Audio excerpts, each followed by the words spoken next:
On the Parthenon, high up underneath the pediments, you can see square blocks set side by side called metopes. I'll sign them like this. The subjects for these were conflicts, wars, and balance, all stories from Greek myth. The British Museum contains metopes from the south side of the Parthenon. This is the side that was close to the edge of the Acropolis and overlooked the city of Athens. The sculptures are in deep relief, made almost in the round, but they are still firmly attached to the background stone.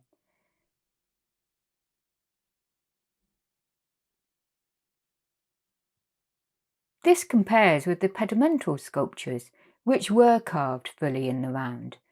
Here we have deep relief. These metopes were roughly square and over a metre in each direction. This space perfectly contains two fighting figures in all sorts of positions and compositions. In between these metopes were three vertical lines in the stone, called triglyphs. The story on this south side is about the lapiths and the centaurs, and I sign centaur like this. The story is about the wedding between Hippodamia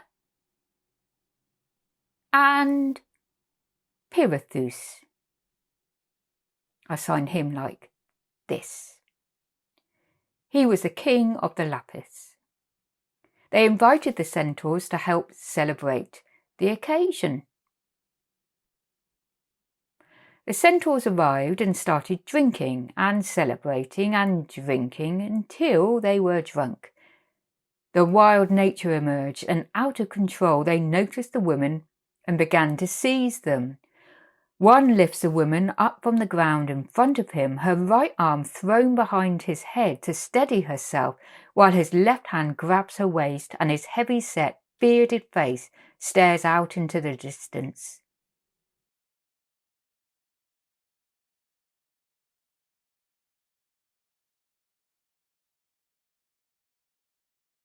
The centaur's intention was to rape the woman. The lapiths intervened. One grabs the elbow of the centaur, pushing it back with his leg bent and raised to kick the centaur in the stomach. The centaur's face is wrenched back in a grimace.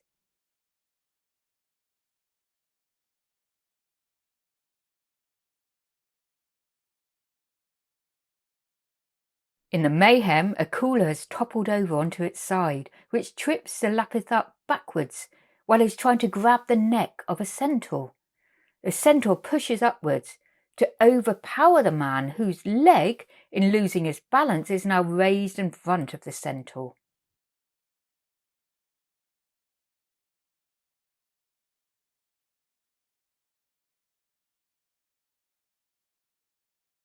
Another man has also fallen to the floor, while a centaur rears above him.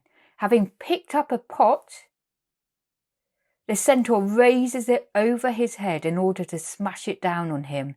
To defend himself, the lapith holds a shield above his head, but the centaur's hooves are pressing down on his chest.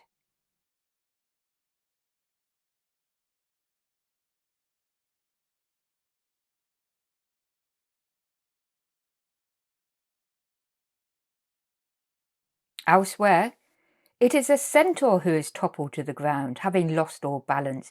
Front legs sprawled in front of him, while his back curves behind him and his right arm is forced painfully behind him.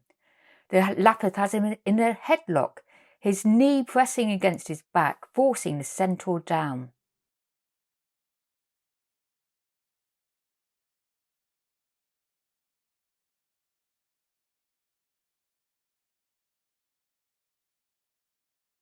Finally, a lapith roughly grabs the hair of a centaur, whose right arm is twisted awkwardly behind his back and his front legs are lashed out to no purpose. The lapith, with thick drapery hanging over his arms, readies himself to strike the fatal blow.